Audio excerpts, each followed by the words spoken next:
Dave, I started teaching a new semester at University of the Arts here in Philadelphia. Back into it. Back into the thick of it. Yeah, I'm jumping in once more. And of course you knew that I was a good educator. You knew this. But did you know that Sure. I like it starts off from a place of humility. Now, we all know that I'm tremendous.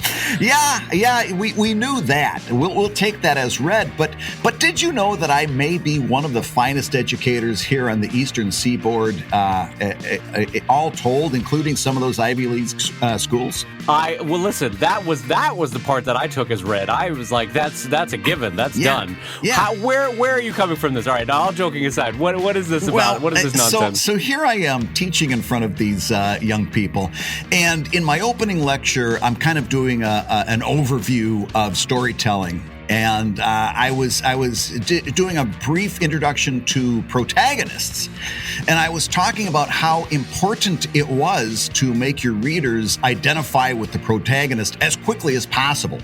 And I said, if you really want to see the efficiency of this in process, watch any of the Disney animated features. They've really got this psychology down to a science of making you sometimes fall in love with a protagonist within the opening credits. They're so good at it. And I said, what they employ a lot of tropes that are just tried and true and work every time to get you to do this. Not the least of which is if animals gravitate towards the character, that's a way of telling you that is a good character, right? We see this happen. Yeah, you're right. We see this happen with Cinderella. We see this happen with Jasmine. We see this happen with Ariel and Aurora. And I said, in fact, Brad, that's, if I can pause you for a second, that's how I know that you're an SOB, because my dog doesn't like you. So, yes. I mean, in all seriousness, it does work in reverse. If a character comes on the screen and the dog growls at him, you know that's a bad person. Just same as when Allie reacts to me. And I said, and of course, we remember one of the most famous scenes in all of Disney. And I wanted to kind of lead them through that scene with Snow White and the Bluebird. Remember that? She's singing and the Bluebird lands on her finger. And I said, in front of them, I said, of course, we remember one of the famous scenes with Snow White. And instead of just telling them, I decided I would act it out. And I would bring the scene to life right in front of them. No. So to show, if you'd like to know what I did, on your right hand, put your pointer finger out. And then with your left hand, remember he was a chubby little bluebird. With your left hand, make the international sign of chubby little bluebirds. And that is kind of like the OK symbol, right? You make a big chubby little circle with your thumb and forefinger and leave your other fingers up to symbolize his wings, right? Now you've got a chubby little bluebird. And now make your bluebird land on the tip of your finger over and over and over and over and over again and say this as I did. And of course, we all know why they love Snow White so much. Oh, jeez, Bradley! No! And all of a sudden, there's these kids falling out of their chairs. They're laughing so hard. And I literally had no idea what I was doing because in my mind, I was Brad. Snow White and there was a bluebird landing on my finger and and they laughing so hard, and I had to go back and retrace my steps. And what's the matter with these kids? And then I saw what I was doing, and then I couldn't go on. We had to call a break and just reconvene. This is like Grandpa padding out from his bedroom, forgetting that he doesn't have pants on. Like, what's the matter with everyone? Why is everyone reacting? Oh. Yeah, I'm just preparing my speech for his Teacher of the Year at the end of the semester. I think I've got a good shot at it. I love that your mind is like, all right, let's see, how do I make a bird? And your go-to is not, okay, I'll use my thumb and my pinky as wings. That'd be the easy one. No, you know what I'll do? I'll use the OK symbol because everyone equates that as a bird. Yeah, that's the international symbol for bird. I thought it was so brilliant because he's a chubby little bluebird, and I got his wings and I got his little body there, and he's landing on my finger over and over and over. I love the idea that you're in Paris looking for the bird museum, and that you're like, bonsoir, excuse me, where do I find? And you just start putting your finger into an OK sign, and they're like, yikes, another American. You want that? That's the red light district, right down. Yeah, that you're in the wrong neighborhood, sir. Right down that alleyway, monsieur. Oh man, Brad. Well, on that note, I'm going to say hello, everybody, and welcome back to ComicLab, the show about making comics. And making a fool of yourself in front of college kids. I'm Brad Geiger, editor of webcomics.com and cartoonist of Evil Inc. And I'm his embarrassed friend, Dave Keller, cartoonist of Drive and Sheldon, and co-director of Stripped. And this week's hour of comics advice is made possible by your support at patreon.com/comiclab. So Dave, let's talk comics. Oh, let's talk comics, my friend. And I've got something I want to jump into because the family went to Disneyland right before the start of the school year. So yesterday was the first day of school. Day before that, we did Disneyland, which is nice when you're in LA. It's a half-hour drive down. And I wanted to talk to you because, A, Disneyland was fun, and it was great, and I walked 13 miles, and my feet hurt, and it was delightful. But I also wanted to talk to you because I realized, and this is not some stunning new realization that only Dave Kellett has, but it's worth talking about in terms of comics, because what Disney and specifically Walt Disney Parks have done is that they have staked their flag into happiness. Their brand is happiness. And I find that interesting from a branding standpoint, from a marketing standpoint, because I was thinking about it as I was waiting in one of the lines there, that like Metallica has branded anger, right? Mm-hmm. And Oreos have branded yummy, cozy food type thing, whatever that is. Disney has branded happiness. And I was thinking, Brad, that it's worth talking about and worth cartoonists thinking about is what is your brand? What is the mood of your brand? Because that is, I think, kind of interesting. So, Brad, I was thinking about your brand, and I honestly, the thought came to my mind, like, Brad's mood, Brad's humor that he's staked his brand into is fun sexiness. That's like encapsulating what you are. You are fun, you are sexy, you are fun sexiness. And that's an interesting mood and an interesting place to inhabit. Well, if that's what you're getting from what I'm putting out, then I'm thrilled, because that is literally what I'm trying for. In other words, when I first started doing Not Safe for Work, and I've said this a million times, my gold standard was Phil Folio. And the stuff that he was doing was very much adult comics when he did Xenophile. But if you read it, it had such a joyfulness behind it. And such it was very happy, approachable, very steamy. There was he didn't pull back on anything in terms of that end of the content, but there was always an underlying joy and happiness. And I thought, if I'm going to do this, that's what I want to do. It's one thing to do straight up, smut, which is what there's nothing wrong with. But I wanted to bring something that was approachable and happy and joyful to that. So if that's what you're getting when you see me talk about this stuff, then that thrills me, because that's really what I'm trying for. Yeah, and so part and parcel of this thought that was running through my mind at Disneyland was, you had a really great insight a few weeks back, and I've for whatever reason it stuck with me, that you can't forecast your style like you're driving to it in a car. You can only spot your style in a rear view window. Yeah. And I was thinking to myself that the mood that you're trying to brand, like Disney's branding happiness, the mood that you're trying to brand, sometimes you only see in the rearview mirror. Sometimes you can stake a claim like, no, what I'm going for is XYZ, and you drive towards it, right? But sometimes it only after 5-10 years of work do you look back and go, oh, what I was branding was curiosity. That was the mood I was branding, in my science comics or whatever. And so I think my mood, Brad, is kind of a joyful goofiness. That's kind of in the way of like a Muppets, if you want to think of that, Yes. Or sometimes when I think about you, I think boyish, like they have the term boyish charm. And there's a lot of stuff that you post that is kind of from that same voice of you're just so excited to be there. and that joy is easy to catch. It's contagious. It's like, oh man, look at this. I'm doing a Kickstarter. And by the way, how's your Kickstarter?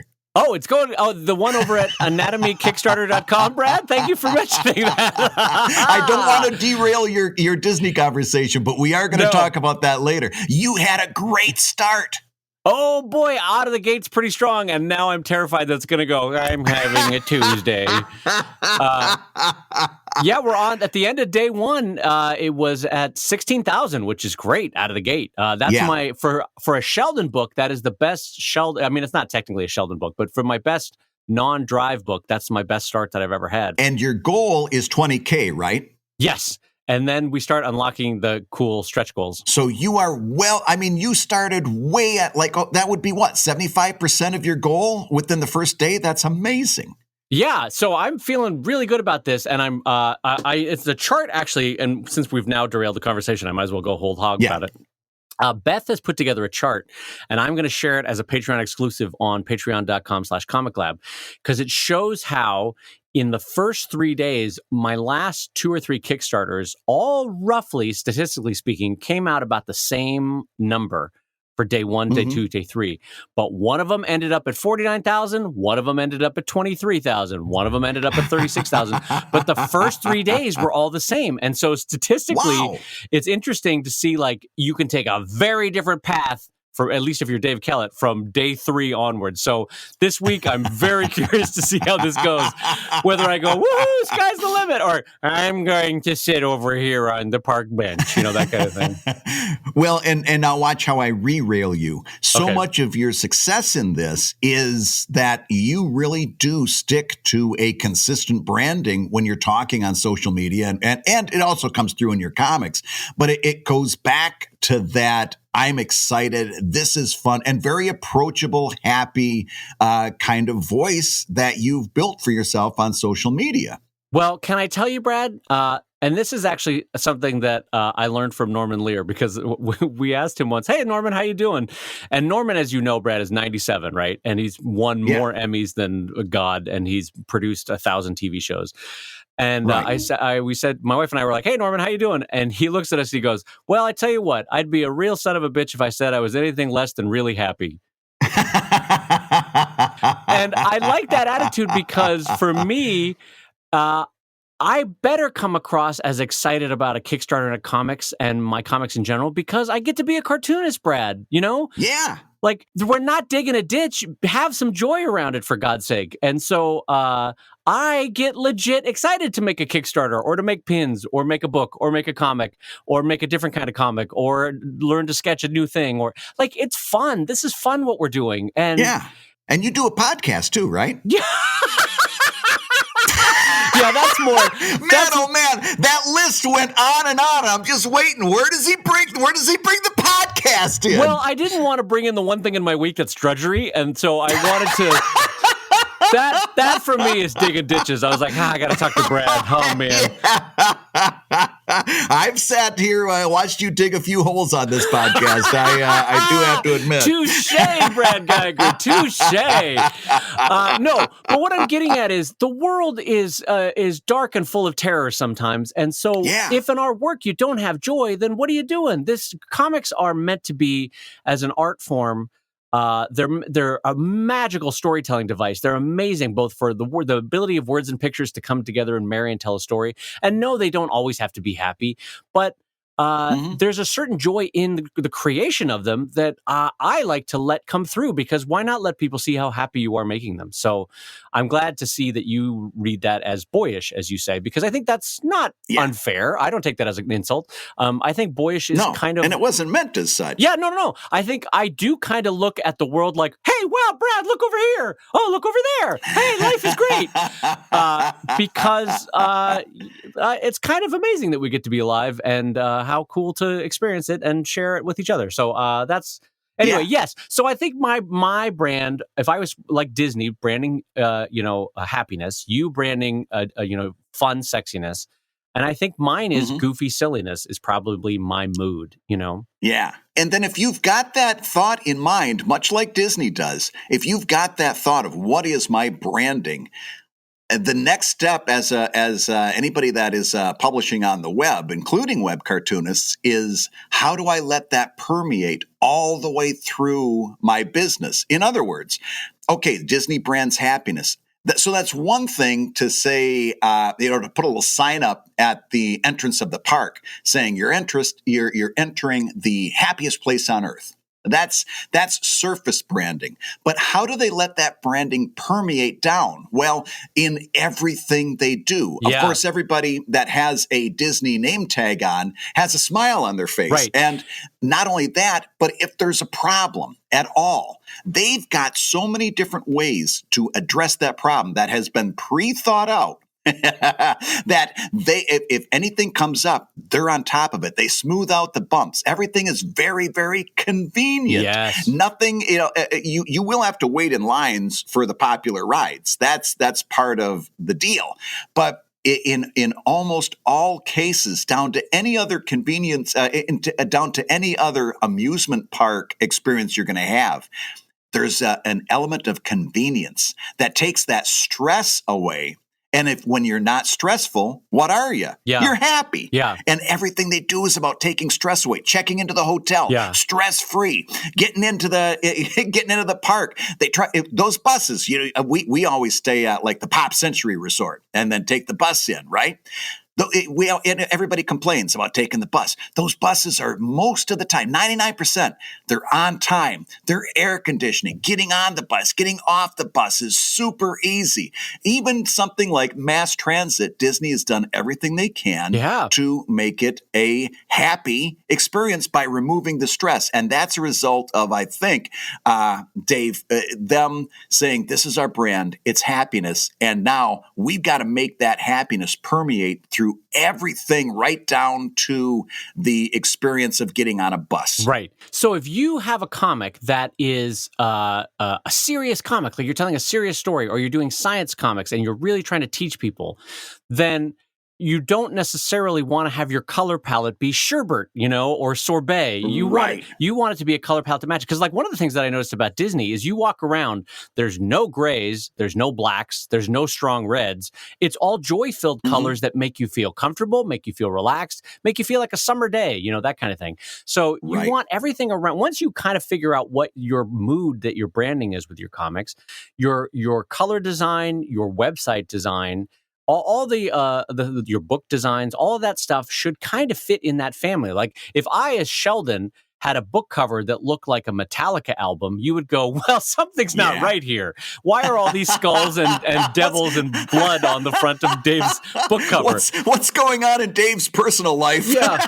Hey, Dave, how's the divorce coming? That kind of thing. Yeah, Dave, do we need to talk? Is everything okay, sweetie? Yeah, everything all right over there? No, but what I'm getting at, though, is that there's a consistency where people know what to expect. They know what to expect from Disney in the same way that they know what to expect from Metallica. And I don't know why those are my go-tos. Because they're extremes. But but anyway, I found that really interesting to think that, like, yes, you can brand an action, you can brand a moment, but you can also brand very much a mood. And Disney's done that well with branding happiness. And I think it's worthwhile, if you're well into your comic, to think, what mood am I marketing? So that was just a point I wanted to bring up for this week, having come from Disneyland, Brad.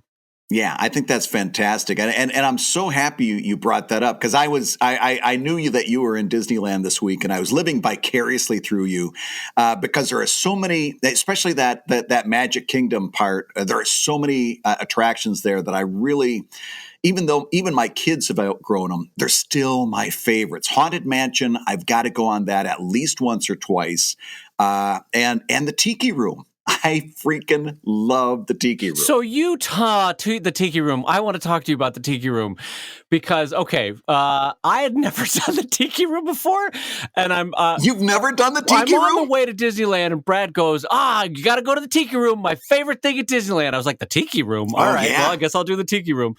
So I dragged everyone into the Tiki Room, and it's a party of 9 of us are going into the Tiki Room. And so I didn't know any of the background history, Brad, about the Tiki Room. So the Tiki Room, I looked this up later on because I was like, what has Brad brought me to?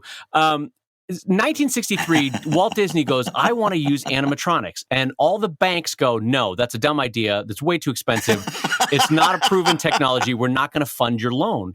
So Walt Disney writes a check from himself to Disneyland, and that's why it's the only ride or event in Disneyland called Walt Disney's Tiki Room, right? Or Enchanted Tiki Room or whatever, because he funded it himself, right? He was like, no, F it, I'm making a Tiki Room. And he put a lot of money into it, and he personally hired the voice actors from Disney to do the voices and all that sort of stuff. And Disney, the corporation, didn't pay for it. Walt Disney paid for it because no banks would fund it. Anyway, fast forward to Dave Kellett walking in at 2019, not knowing that all the voice files for that attraction were done in 1963, and that I was about to walk into a very problematic voice structure of a German, a French, a Mexican, and what was the other one? Irish bird sing to me. All of which you could clearly tell were white guys from 1963 doing the voices. And I, the only white guy in my group, I was with a group of all my Latinx family members, and they were like, what was that voice acting? Whoa, who did that? That was tremendous. No, I'm so sorry. But Brad, it's just amazing how there are certain things, and I'm not judging you, because here's the thing. There are certain things at Disneyland that have an emotional resonance with your childhood. Like for me, and for a lot of people, Pirates of the Caribbean, that one's amazing. And then you get... talk about problematic. Yeah, you get up as an adult and you're like, wait a minute, they're selling those women as slaves. Wait a minute, they're chasing those women around in that burning town. And you're like, I don't feel so good about this. And so Disney started to change it, right? But then they've not changed or updated the sound files from 1963. And so literally the Mexican bird is singing to you going, hey, it's nice to see you. And you're like, what? Who's doing this accent? Like, what is this? No. And so it's really problematic. But it's funny though, because I feel the same way in my childhood nostalgia about Pirates of the Caribbean that you feel about Tiki Room, which is like, oh, it's a happy ride. And then as an adult, you go back and you're like, oh no, what have we done? Oh, yeah. So, and they're making comments about the women at the auction. That one that one was the one that I cringed the most over. I had exactly that experience where it was like, oh no, this is horrible. And it's one of those things where you're like, wow, what a difference 40 years makes, or I guess in the Tiki Room, 50 or 60 years makes. Yeah. But anyway, so it was very cute, and I appreciated the animatronics in terms of like what he was able to do in 1963. But those sound files, Brad, oh God, they've got to replace those sound files. I mean, it would be perfectly fine to just cast new people and just hire an Irishman, hire a French guy, hire a German guy, hire a Mexican guy, and have them sing. See, now this is why I'm confused, because they did update that, not at Disney World, but at Disneyland, when they added the Gilbert Gottfried parrot and the Rowan Atkinson bird from Lion King, right? Those were part of the ride. So they did update it as recently as Lion King and Aladdin, but clearly they didn't update those other voice actors. And apparently the one in Florida burned down because it incorporates, although it didn't happen because it incorporates fire, but the one in Florida incorporates fire. And just ironically, that one burned down. And so they had put all this money into building a new one that had, I guess, better voice actors that were not so awkwardly problematic. And the darn thing burned down on them. So that was a bummer. Oh, no. That's horrible. Anyway, so I don't know how I got into that topic. But, the one thing, though, I did want to mention to you, Brad, about Disneyland, because we've talked about this in the past, is that how when you're a web cartoonist and when you're your own boss, you're kind of always working. And I wanted to give you a really good example of that, Brad, and you'll appreciate this because I know you do it too. I'm walking around Disney, and my family has got into Disney pin trading this year. It's the first time we ever did this. And I was not aware that there's this whole overlay of Disneyland that you can walk up to any store and say, hey, can I see your pin trading board? And they literally pull out this secret board at any store at Disneyland and you can trade pins for free, right? So if you've got a Disney pin, you can say, I would like that one. And then they take one of your pins, and that's fun. Anyway, we're doing Disneyland pin trading, and I'm going around though. And Brad, I probably took 50 photos of Disney pins as we went around Disneyland that day, like actively working, because I was like, this is an amazing cool hunting trip, as I like to call it, a cool hunting trip where I'm looking at the company that does pins the best in the world. And by God, I'm going to learn from them how they did their color palette, how they use metals, how they poured their sculptures, what tricks and tips that they're using. And so If I have time, I will put that together as a Patreon exclusive. All my cool hunting from pin folder in a little folder that folks can grab at patreon.com/ComicLab, because Disney had some really cool designs, some of which you can incorporate in your next pin design. Wow, that's a great idea. I love that. Now, did they also have the card game where you could go up and play like an interactive game throughout the park? What do you mean? Evidently not. They've got it's almost like Magic the Gathering, except you have these cards and there's a chip or something in them, and you go to different places through the park and a villain appears on the screen and you hold up a card based on the deck that you have, and you fight against the villain on the screen. And much like Magic the Gathering, if your card is good, you win. And then they send you to the next place. Oh, I mean, I didn't know that existed, but I 1,000% believe you. What's interesting is that, so in Southern California where I live, Brad, there's a restaurant called In-N-Out, and they have a very simple hamburger menu: hamburger, fries, shake, water, that kind of thing, right? Yeah. But there's a secret menu that's not listed anywhere that you can order like 10 other things if you know the secret menu, right? And I feel now as an adult that I'm realizing that Disneyland kind of has secret menus. Like, you can just go to Disneyland, ride all the rides, have fun, but there's like 5 or 6 completely secret things like pin trading that I had no idea for decades that existed, that once you get clued into it, you're like, oh, I kind of now see it everywhere at the park and I never noticed it before, Yeah. So there's basically very different ways to experience that park. But anyway. So how many pins have you bought now? How many pins do you have that you can trade? Well, listen, you want to hear Cheapy McGee? Here's what we did as a family. I bought a 30 or 40 pack off of eBay of just standard crappy Disney pens, and then we traded them for good pens at the park, which is great. Oh, that's brilliant. Yeah, I was, listen, as a dad, I was kind of patting myself on the back. I was like, I'll just save myself a bunch of money. No, that's really smart. Well, I can't wait to see what you post on Patreon, because I keep nudging closer to doing an enamel pin, and so maybe I'll get some ideas out of that. Well, and we also have some fun news coming down the pipe, but we're going to do our first ComicLab pin coming up. But we'll tease. That's just a teaser for now. But we've got more news on that coming down the pipe there. Coming down the pipe? That's not the right way to say that. I think it's coming down the pike, as in like a turnpike. Coming down the pipe is a very different. I don't know what that. I don't even know what that means. Yeah, that's that. You've got to do that correctly. You've got to make the bluebird symbol again. So, Brad, one other little line item that I wanted to mention on this week's show. One of the listeners of ComicLab brought it to our attention, and I think you and I both found it interesting enough to mention. Garfield, specifically Jim Davis, is selling off. I guess it's around 10,000 originals of Garfield original art through heritage auctions. And if I read the news right, and I don't know that I have, they're going to be doing it over 3 years. Is that how you heard it, Brad? Keep a limited sense of scale on it.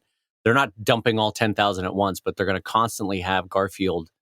And I'll be honest, Brad, because I have a pretty good collection of original art, and Jim actually drew me something once when we were at his studio, but I don't have a Garfield original, and you can talk me out of this. Should I buy a Garfield original knowing that Jim didn't draw it, or is it kind of fun to own a Garfield original regardless of how it was created? Nah. I'll tell you what. I've already decided I'm watching that auction. In fact, I checked in on it yesterday, and the first one that was up was like a New Year's Day strip, and it was only like at $110. Of course, it had 4 more days to go, so that's going to go much higher. But I've decided I'm going to probably make an account at Heritage and start following that, because once the newness wears off a little bit, I definitely would love to own a Garfield original. And if that comes down, my own Cheapy McGee level there, I can go $200 on it. More than that, and it's like, nah, I don't want it that much. But $200, I would go for a Garfield original for sure. And I'm just going to watch it over the next little while, because I do think it would be fun to have that in the studio. Yeah, I just think Garfield as a cultural force, we're not going to see that kind of comic strip come our way again, I don't think, Like Peanuts did it first, and Garfield was the last one to do it, which is something of that scale and scope. And listen, none of us are ever going to have a Watterson original. So the last biggies of our collective childhoods is Garfield. And I don't know.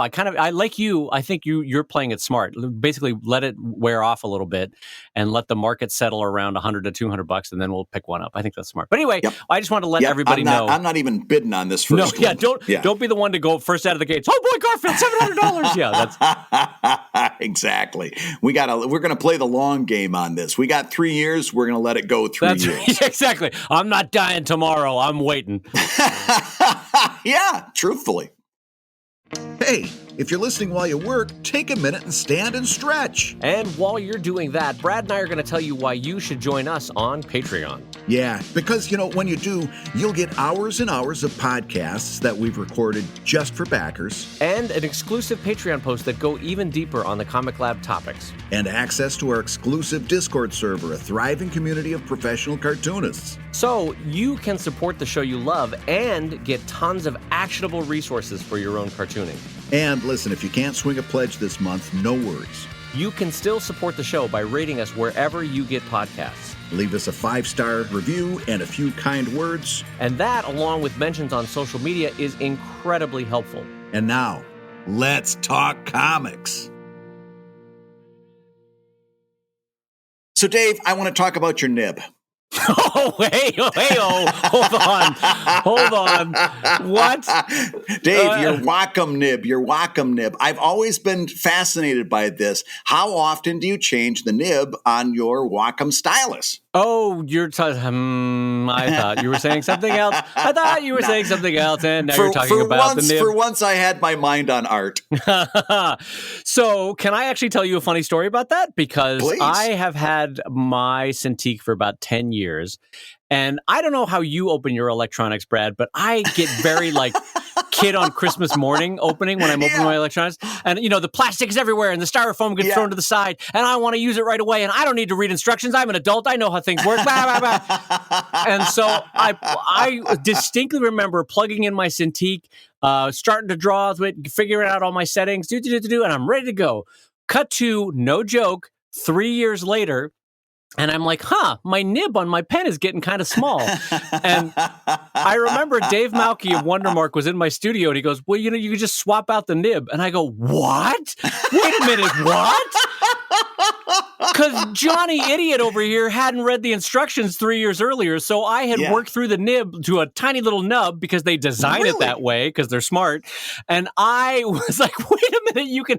And so, honest to God, Dave unscrews the really cool little holder that they have for the pen, and there's 7, 8 nibs in there waiting for me to swap them out because the instructions clearly had said so. And Johnny Idiot was like, oh boy, look at this.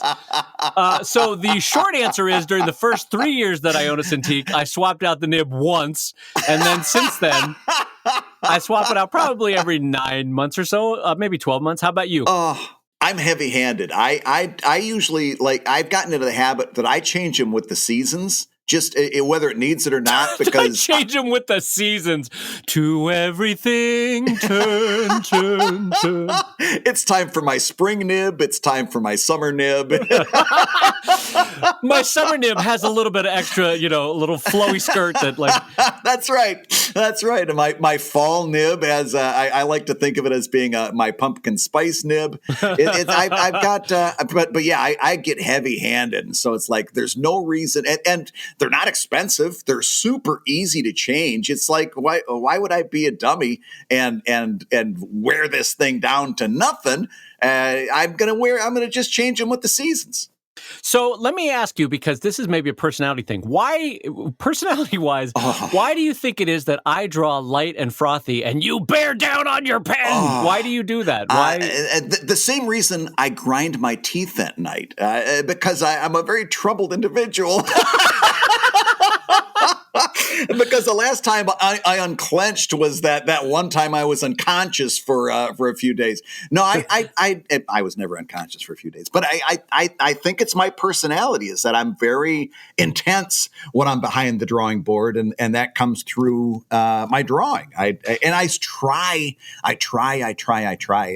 When I notice that I'm bearing down, it's okay, we're gonna just ease back a little bit. Yeah. And for a few strokes, I can get that nice light line that I see other people doing, but it lasts for a heartbeat, and then I'm right back to smashing my pen down. And it's why, by the way, if you're like me, digital drawing is for you. Because what happened when I used to do like my sketches in blue pencil, I could never make them light enough. I could never get, or if I made a bad preliminary because you're sketch, always mashing down on it. Yeah. And I could never erase it so that it was completely gone, so I could do a better sketch. I just have to start with new Bristol board. If you're like me and you mash down, you want a Wacom, because man, oh man, I just set up a whole folder full of sketch layers in Clip Studio Paint, and because they're sketch layers, I don't have to worry about them ever appearing anyway. And then I just do layer after layer of different colors and just put one on top of another and make the opacity go down when I'm not using them. Oh, it's such a better way to draw. I'm telling I honest to goodness, my work has gotten so much better since I started using my Cintiq, just because it fits the way I draw so well. I like the idea though that your your personal ad for like using a Wacom would be like, Wacom, it helps me unclench, Brad Geiger. I was going to send that to them to see if they wanted to make bumper stickers. Just, hey gang, a quick pitch on a tagline. What do you think about it helps me unclench? Yeah, that's really not the tagline you want. But anyway, we are continuing to be thankful to Wacom for sponsoring ComicLab. They're bringing us the show this weekend for another 3, I think, which is great. And so that helps pay Brad's continuing clenching. It helps me with my nib fix every 3 months. You're just scratching your forearms. So, Brad, we got a $5 question that came in from our Patreon backer, Jay Lark. Can I read it to you real quick? Oh, yeah. Let's hear what Jay has to say. So Jay says, Brad and Dave, I already have social media accounts associated and named after my webcomic that I've been using for a while now. However, I want to follow your advice and start using my name instead of my comic's name. How do you recommend I make the transition? Should I change my existing account handles so I can keep my current followers, or create brand new accounts? In the latter case, should I post my comic to both, or just the accounts that are specific to my comics, and then use my new accounts to share other things not related? Okay, this is getting very chewy in the weeds. Oh, my God. How do you answer Jay's question, Brad? How should Jay transition from a social media handles that are focused on a comic to their name, which is something that we recommend? Jay, you need to make sure that you get yourself a Cintiq, because along with me, you need to unclench. No, I'm kidding. I'm teasing. But listen, you are overthinking it a little bit. Here's what I recommend, and I do this quite a bit on social media. Start a new account and make it your name, okay? If you've got a whole lot of, and by the way, this works the other way around too, but start the new account and then start putting branded posting on that new account. Right now, again, like we talked about at the top of the show, think about what your brand is and make sure that your posts are on brand and start posting those. Now, at your previous account, the one that has supposedly more followers on it, when you post on the new one, retweet it or reblog it on the previous one and say, hey, everybody, if you'd like to see more from me, I've got this account where I'm going to be talking about XYZ.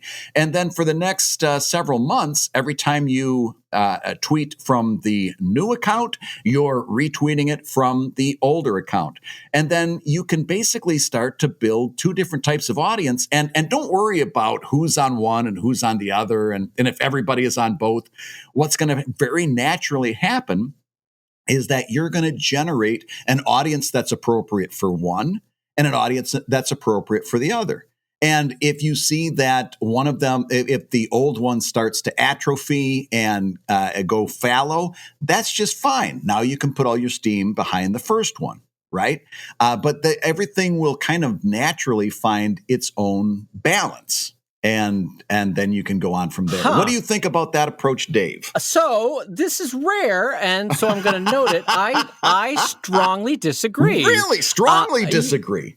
I strongly disagree. And this hurts me to say this, but I think you're wrong, Brad. Okay, well, let's talk about it. listen to Mr. Reasonable over here. Let's talk about it. Sit down and face me. Let's make eye contact. And I'm just sweating. Brad, I just don't think your opinion is correct this time. So I will be honest that maybe it's just the old man in me as I get older that I'm trying on some levels to limit the number of social media accounts that I'm following. So even friends, Brad, mutual friends that you and I have that we've known for the better part of a decade or two, if they've got multiple accounts, I kind of just follow their account. Like, I don't want to follow all the titles for all the different projects they do, you know? Right. Like, if it's important, they'll retweet it from their account. So my thinking is, I would prefer, and frankly, from even a business perspective, I would recommend you have one account. It's simple, it's easy. And frankly, if I tweet from my Dave Kellett account something about Drive and Sheldon, then my Sheldon audience is kind of seeing what Drive is, and my Drive audience is kind of seeing what Sheldon is. And so maybe they didn't come for it, but they're going to get it. And maybe there's a percentage that I will transition to being readers of the other strip too. So I kind of feel like the better path here is to take the existing social media handles, change them to your name. You don't even need to make a big deal about it. Just change the name. I always feel like when someone says, "I'm changing my social media handle," you're like, okay, who cares? Like, what a nothing burger of announcement that is. Bradley, we're changing our social media handles. Now, but wait a minute. Like, my Twitter handle is @Geiger. So you're not saying change @Geiger. You're saying change the name that appears above @Geiger. Like sometimes people do when they're appearing at a comic convention. They'll say J appearing at San Diego Comic-Con, but it's still @J. Well, no, I guess I'm saying change it all in the sense that it have a photo of Brad Geiger, have the name be Brad Geiger, have the account be @Geiger. Okay. So if it was previously Evil Inc. or Evil Comics or whatever you previously might have had, change it all over. But I'm going to speak on Jay's behalf now. He's already got a whole bunch of people following him at his comics social media. If he starts a social media under his name, his question is, how do I transition them from the comic social media to the name social media? See, this is my point, Brad. I didn't want to fight, but now we're going to fight. My point is, don't transition them. By changing the name, nobody's got to go anywhere. They're still following you. It just becomes a broader account. So all the new people that come in just see it as Brad Geiger. But all the existing people that intentionally followed Evil Inc. are now following Brad Geiger. And they go, oh, that's fine. That's the cartoonist behind Evil Inc. That's fine. Right. And then you've got a seamless transition. No one had to do anything on their part. And you now have branding going forward that's you, the cartoonist, rather than the title that might change or expand in time. I see. So Brad, you're saying we can both agree. Let's put this to bed. All right, we both agree. Dave was right. All right, moving on to the next topic. So now you get back. You get back here. Nope. I'm shutting it down. Dave was right. I see what you're saying, and there's a really solid philosophy behind it. But I want to make sure because it's easy to get confused. So let's say I've got a Twitter handle that's @Evil Inc. And when you go to that, it says Evil Inc. above it in bold type. And then underneath of it in light type, it says @Evil Inc. Right? You're saying keep @Evil Inc. and just change the bold type to Brad Geiger and change my icon from the Evil Inc. logo to the Brad Geiger face. And that should do the trick. Is that what you're saying? You're most of the way there. I would say change the bold type to Brad Geiger, the @ to Brad Geiger, and the image, the icon to Brad Geiger. If you change the @ you lose the people following the previous @. No, you don't. Yeah, you do. No, you don't. You can change. Can you? Chris Straub did it years ago. I remember he had it originally as like Star Slip, and he changed it to Chris Straub. Isn't that possible that you can do that? I, honest to God, thought that was possible. I'm gonna go on record as disagreeing with you. If you change the handle, you've created a new account. Now, Chris might have transitioned, but he didn't change that old handle to the new handle. He had two of them. No, I have another friend on Instagram that just did this. She did this about 6 to 12 months ago. You can absolutely change your handle. Really? Well, Yeah. if that's the case, then if that's the case, I agree with you. That would be a perfectly fine way to do it. I didn't know you could do that. Listen, next time when Dave Kellett puts a pin in a conversation, just go with it. Just accept it. Brad, we could have been done with this 2 minutes ago. No. Okay, listen, am I prepared to be 100% wrong that you can't change your handle? Absolutely. And if that's the case, I still think a version of my advice is better. I think keep your audience where they are. Don't ask them to make any additional moves or follow anything new or have to go anywhere. Because as you will find with human nature, if you ask 10 people to do a thing, 3 of them will get the instructions wrong, 3 of them will not even do it, and 3 of them will do it perfectly, right? Yeah. It's just the nature of humans and communication. So if you ask them to do anything special, they're like, what? What's now? What's happening? Who? What? Huh? Like imagine Dr. Teeth and the Electric Mayhem. That's your audience. And you've just asked them to walk through a door, and they go, hey, man, I don't even know. So you love doing that impersonation so much now. You're going to shoehorn it into every podcast now. Can I tell you, Brad? It's not even one of my good impersonations. I don't do Dr. Teeth like. No, well, you're not doing Dr. Teeth. You're doing that blue guy who played saxophone. His name was Zoot. Yeah, because Zoot's the funny one. Also, Janet, was her name Janet? The one that goes, Janice. Jelly belly giggling, dancing and a wiggling. Can you picture that? That's the best line in all of them. Jelly belly wiggling, dancing and a giggling. Can you picture that? Those were lyrics that somebody who apparently was not high wrote down and went, yep, this works. Oh no, I don't know that they were even apparently not high. Aurora Borealis shining down on Dallas. Can you picture that? That's great writing. I don't care who you are. Aurora Borealis shining down on Dallas. That's great. Yeah. Anybody that can find a rhyme for Aurora Borealis is operating at another level than I've ever operated at. Yeah, exactly. That was just a dare as they were sitting around a living room trying to write that song. They're like, all right, what do you got for Aurora Borealis? Anyway, boy, how did we get on that? Wow. All right. So you and your Zoot impersonation is how we got in on that. So here's the deal. I don't want to be that guy that has to be right even when he's wrong. But so I will say that if you are, if you're right about what you said, then I totally co-sign on that. However, I am going to put one little asterisk just because there is an instance that I think my way might be a little bit better. And that's if you've got, for example, I started an Evil Inc. After Dark Instagram account just to kind of experiment with it. A lot of the stuff that I put in that Evil Inc. After Dark Instagram account wouldn't be appropriate for my Brad Geiger Instagram, right? So I'm trying to kind of get the best of both worlds over pointing back and forth to that. Same thing on Facebook. The stuff that I put out on the Evil Inc. Facebook fan page isn't something, because I've got so much family on Facebook, it's not something that I necessarily want to cram my feed through. So what I'll do is I'll put a lot of the stuff that is promotional on Evil Inc. Hench people, and then I will reshare that from time to time with my Facebook page for Brad Geiger. If you are in a situation similar to that, where sometimes you want to segregate certain parts of what you do, then having a couple social media accounts might I love be. How Grandpa's milkshake hit him. If that's something you want to do, well, then I like all of a sudden you had like this weird herniatic burp right there. If that's something you want to do, then you gotta change your social media accounts. I'm gonna go back to using a worse microphone. This microphone is picking up way too much. I loved it. It was like Han Solo after a big meal talking to Chewbacca. I'll tell you what, Chewbacca, we gotta get that.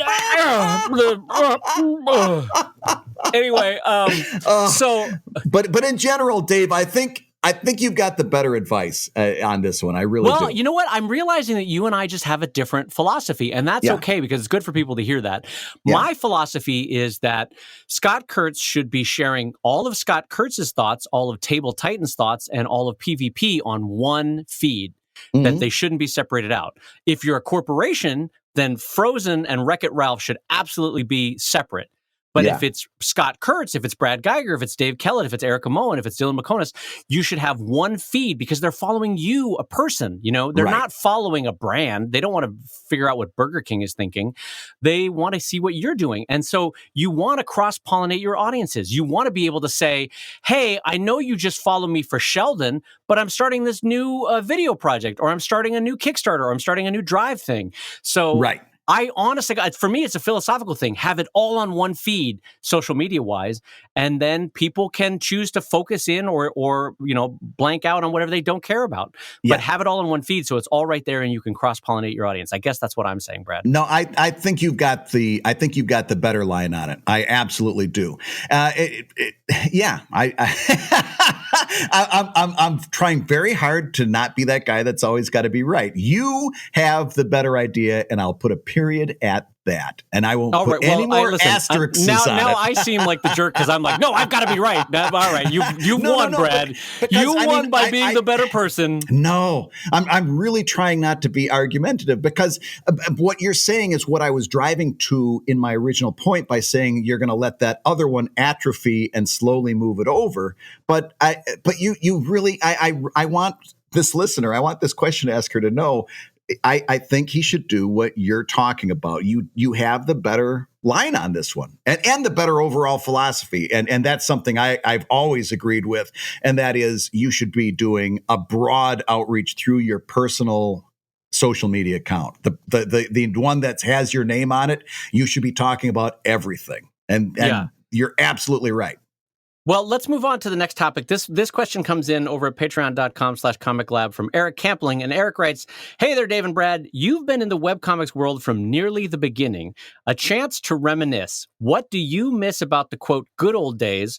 Or what do you wish was still a thing, still a part of webcomicdom? All right, so that's a fun one, actually, Brad. Yeah. I'm going to direct this one to you, my friend, from Eric. What do you miss about the good old days of webcomics or comics in general from 10 years ago, 20 years ago, all that sort of stuff? This is going to be a really fascinating conversation, albeit a short one. My answer is nothing. There's nothing. There's nothing. Listen, everything. This is a great attitude. It can all burn in a fire. I don't care. I'm Brad Geiger. No, it's just the opposite, Dave. It's boundless optimism. Webcomics publishing has gotten nothing but better. And did I do that? Did I say publishing? I like publishing. Let's now say publishing from now on. Well, ever since Dropbox has come around, publishing has gotten a lot better. Everything in webcomics publishing has gotten steadily better and better and better as time has gone by. You're going to be hard pressed to mention something that I would want to bring back from those days. Let's go back. In the very beginning, we all tried to be an online syndicate. We were trying to mimic what we saw that was being done successfully in the outside world. So Keen Spot started up and Modern Tales and so on and so forth. We all tried to be online syndicates, and we were making money through advertising support for our websites and telling people that it was a free website, which was great marketing, not conducive to the next phase of webcomics. It was pre-social media, so the ability to get the word out was really, really tough. We had web rings and so on and so forth. It was really tough to get the word out back in those days before social media. But then what happens? We got social media coming about. Now it's really, really easy. If you're doing good work to get your stuff out there and to get it spread. The ad model dies, crowdfunding takes its place. Kickstarter comes up, and now to do a book, you don't have to take a loan from the bank. You just go out, and if you've got a good book, you get your free market research. If it floats, you're ready to go. And then Patreon comes out, and now I wouldn't say most of us, many of us who were moderately successful under the ad system are living a much better life than we ever did under the ad system. Everything has gotten better. I wouldn't go backwards for $1 million. What am I missing? No, well, I want to tell you, as a friend, I was going to have this. I was going to launch into a whole different answer. I missed this. I missed that. Oh boy! But you have course corrected me, and I kind of want to co-sign on what Brad said and I'm going to tell you why. This is actually something that I said to my wife the other day. That I realized that I am the happiest that I've ever been in my life. Oh, And yes. part of that, Brad, is that I think we have, by hook or by crook, found or fallen into a system that's working. And I feel like, okay, at least for the next year or two, I know how to do this. I know how to make a career of this. And it's also, I've come to peace with some of my anxieties and hopes in my 20s that are not helpful to making a career. And I'll tell you what I mean. In my 20s, I was like, oh, I just hope I can crack it a big time, Brad. I hope I can be one of the best cartoonists that ever lived. And in my 20s, I was like, I hope I win all the Eisners. I hope I do. I'd love to win a Reuben Award. Oh, all this. And now as I'm older, I'm such at peace with the fact that I get to be a cartoonist. And isn't that wonderful? And that's enough. And in a way, it's too much. You know? Yes. Oh God. Yes. That's a perfect summation. It's enough. And in a way, it's too much. Like to quote Norman Lear, I would be a jerk if I said I wanted more, yes, I would be such looking a gift horse in the mouth if I didn't take joy in the fact that I get to be a cartoonist and that I love what I do. I thankfully I've fallen into a way that has made a living for me. Patreon is working, Kickstarter is working, book publishing, thank God, is still working. 1 to 2 shows I still enjoy doing a year. I really enjoy talking comics with you every week. Like, I would be a jerk to look at that in the mouth and say, boy, did I mess that up, to look that gift horse in the mouth, So what do I miss from early days of webcomicdom? I guess I miss sort of the we're figuring it out together kind of an attitude. But frankly, Brad, your and my conversations and the conversations that you and I have with 20 or 30 other cartoonists here and there over the course of a year, we are still figuring it out all together. I guess what I'm missing is the feeling in your 20s of everything's new, everything's big and scary, and we're figuring it out, and everything is a first, But frankly, I don't miss my first. I'm really happy that I'm on my 18th book and not my first book. It's nice to not have that fear anymore, that knowing that if there is a failure, I'll chalk it up and I'll move on to the next one. It's nice to be at that place. Yeah, I'm trying to figure out something that would be something that I could say I miss, like something, because almost everything has changed drastically. Comic conventions, do I miss the way comic conventions used to be? Not really. I like staying home much better than I like traveling all over for comic conventions. Yeah, do I miss ad-supported model? God, no. If anything, that engendered producing more comics that were not as good than what we're doing now, Yeah, and it just like I was just talking about on social media just this week, that ad-supported model led to a system where you had to update every day, whether your comic was good or not. You had to have those constant updates. Removing that model means that now you can publish at a relaxed rate. You don't have to publish every day, and you can take a little bit more time and make that comic you are going to publish next week much better. That's been a net gain for the quality of comics for the people that realize that it's there and still aren't trying to publish the way they did in 2010. So let's go to comic like commissions, right? Remember all those people? And I never got to that point because nobody wanted my commissions that badly. But remember those people in comic conventions that would go back to their hotel room and have to do 20 commissions overnight so they could do commissions for the convention and have them ready the next day and all that kind of stuff. Yep. I number one, I never did that. And like I said, partially because of demand, but now I do as many, if you stacked it up over the course of a year, I do as many commissions as that person did per year. That they did, except I'm doing them as Patreon rewards and I'm spreading them out throughout the month. But at the end of the year, I probably rack up as many as that other guy did doing, comic conventions and staying up all night, except this is a much better pace. Yes. Yeah. There's one thing as I'm going through all of this, and there's one thing I would bring back, and that's the RSS feed. Oh, yes. Bring back I loved RSS RSS. feeds. Yep, and that was a great way. And Google discontinuing support for their RSS reader was the nail in the coffin. That and it killed all of that. And that was such a great way for people to follow what we do. And it was kind of like a free subscription to your free stuff. In that it was delivered directly to them in a very easy way for them to get through. That is the one thing I would bring back is the RSS reader. Yeah, and I guess coupled with that, I do miss the day when everyone would go to your site. Yeah. People obviously still go to the site, but there was a time when everyone went to the site because that was the only place you could read it, and so you were much able to craft. If I needed to get 4 messages out that day, I had the blog, I had the side columns, I had the comic, and I remember going to whatever comic site and reading, the 4 or 5 messages that they had bundled in together on the website. Yeah. Whereas now, it's fine. It's 5 tweets instead of going to a webpage, but that only reaches a percentage of my audience.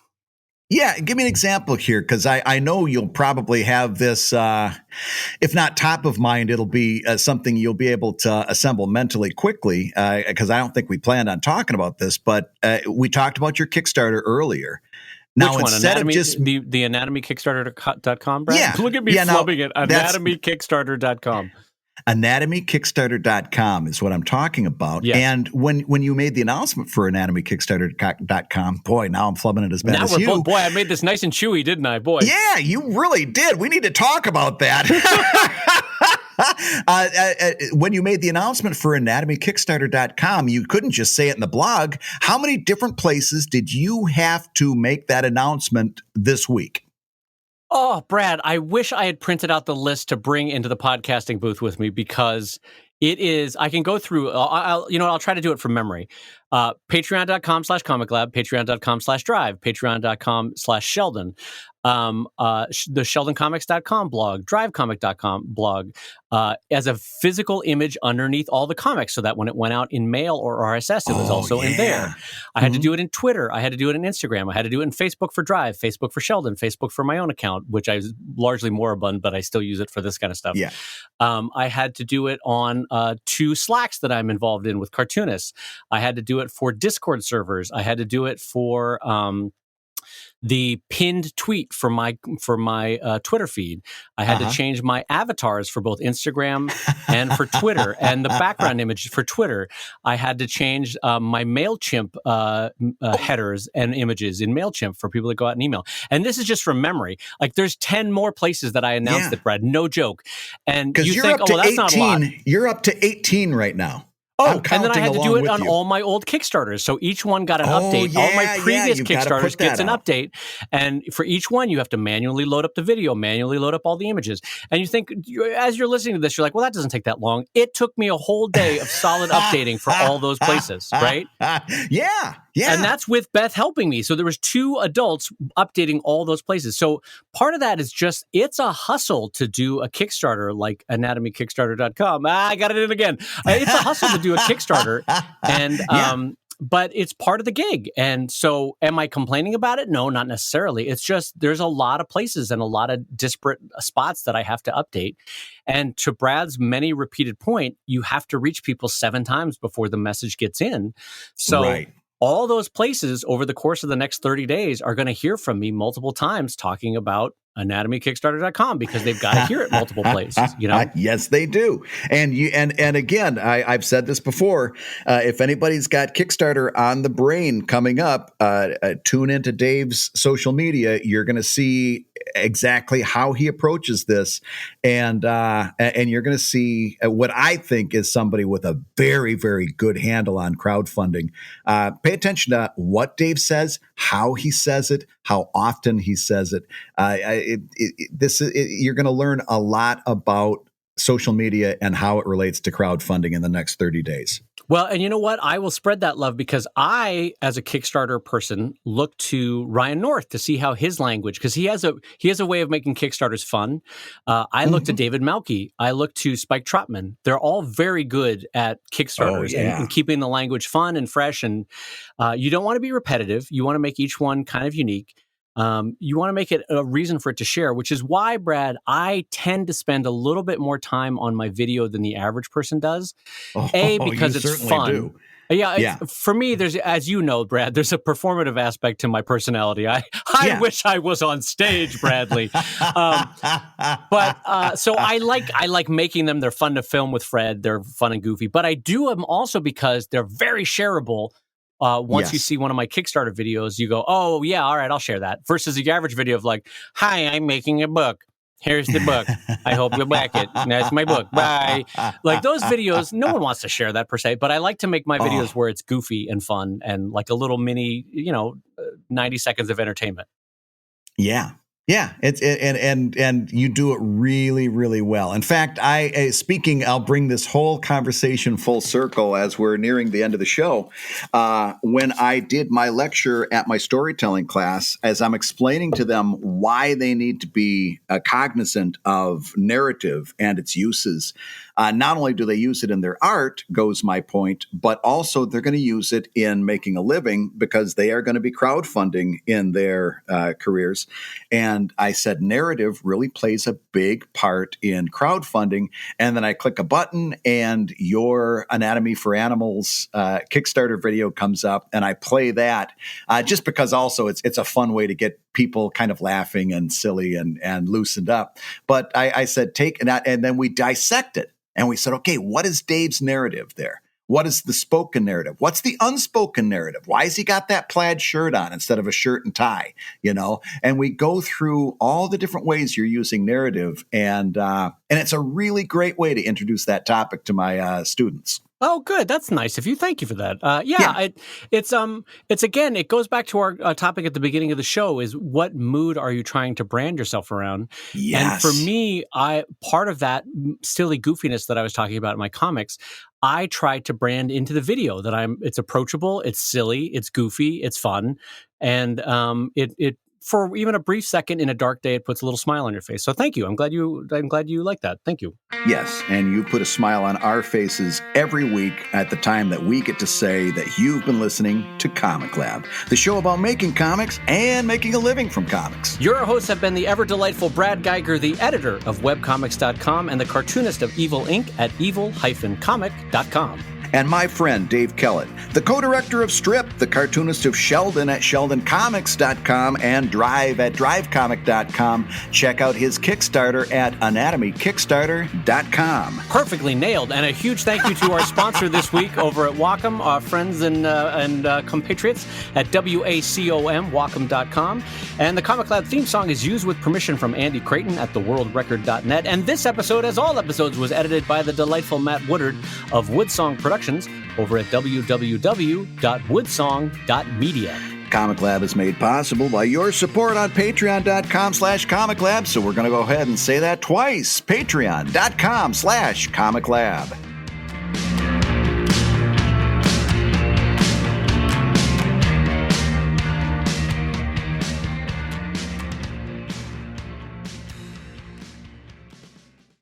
And then the bluebird lands on her finger over and over and over again. God!